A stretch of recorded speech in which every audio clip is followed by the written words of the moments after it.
Modern industrial applications heavily rely on network-enabled sensing and automations. Sensor data quality is therefore critical to ensure correct and smooth operations. In today's talk, I'll be introducing our research work on unsupervised feature selection for anomaly detection in Industrial IoT. A few examples where IoT is applied in industrial contexts are monitoring and quality control for automation production line, plant safety for factory automation, as well as predictive maintenance of machines. Typically, most IoT applications have the following network architecture. Firstly, we have the sensor layer where the sensors measure different variables such as temperature, humidity, pressure, and vibration. These data are then transmitted to a local edge device before being transmitted to the central server where data is stored. However, the data may become erroneous due to a variety of factors which results in degrading sensor data quality. There are also a few challenges that we face in anomaly detection for IIoT applications. Firstly, calibration of the sensors currently involve manual checks for each individual sensor, which is not practical. Next, IoT sensors are usually low cost, which means that they have limited resources in terms of bandwidth and computational power. Finally, most solutions are sensor-specific, but this is not suitable due to the variety of sensor types involved in an IIoT application. Therefore, we propose an unsupervised feature selection approach for Industrial IoT anomaly detection as our solution. We are the first to solve the unsupervised feature selection problem for time series analysis and to apply it successfully on IIoT data. Our framework consists of two phases, the calibration phase and the deployment phase. We need only a very short calibration phase, which is 3 days worth of data, and that is less than 10% of the overall deployment period, which is typically a few months long.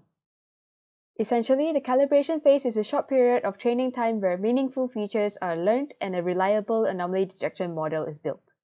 Whereas for the deployment phase, the models built are deployed on the local edge device where anomalies are detected on the fly, which subsequently reduces the data sent to the cloud server. Diving deeper into our framework, the calibration phase firstly involves the data being chunked into 1-hour windows, and the statistics of near-future readings are extracted as target values for the unsupervised feature selection approach. Next, we have systematic feature engineering that extracts 794 features to ensure a comprehensive coverage of all possible features for the different types of sensors and applications. This extensive set of features is then reduced to 5 to 10 features through unsupervised feature selection. This is achieved using hypothesis testing, which includes calculating p-values and controlling the false discovery rate, as well as recursive feature elimination. The small number of statistically relevant features ensures good accuracy of anomaly detection as well as lightweight computation at the same time. Lastly, the selected features are projected into a PCA space via orthogonal projection. In the deployment phase that is carried out on the edge device, we have 2 steps which involves obtaining the features learned and anomaly detection. The features of the incoming data is extracted, which consists of the few meaningful features that has been statistically selected in the calibration phase. Whereas for anomaly detection, the selected features are projected using the learned PCA model and the distance to the origin is calculated. Any point that is beyond the threshold is flagged as an anomaly. Experiments on 2 datasets are carried out to evaluate our approach. The 2 datasets are the Berkeley and loose datasets. The following time series plots are an example of a sensor from their respective datasets measuring temperature, where the red dots are outlier anomalies. We can observe the different behaviors of the outliers, where in the Berkeley dataset, we have drift and constant value anomalies, which indicate that the sensor has run out of power. Whereas for the loose dataset, the outlier anomalies comes in spikes.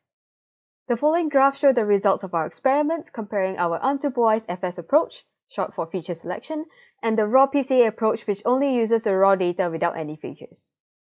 The metric used for evaluation is MCC, which is a robust metric for imbalance classification problems. For both datasets, the tabulated results show that our FS approach requires far fewer features than the raw version. Our version also dramatically reduces the number of training data needed by 90%. However, here we see that though the MCC is equally good for the Berkeley dataset, our approach does perform significantly better in the loose dataset. In short, this validates that our unsupervised feature selection approach is more reliable when it comes to anomaly detection, with an additional benefit of using much less computing resources. This is the first time that unsupervised feature selection on time series features has been successfully implemented on IIoT data.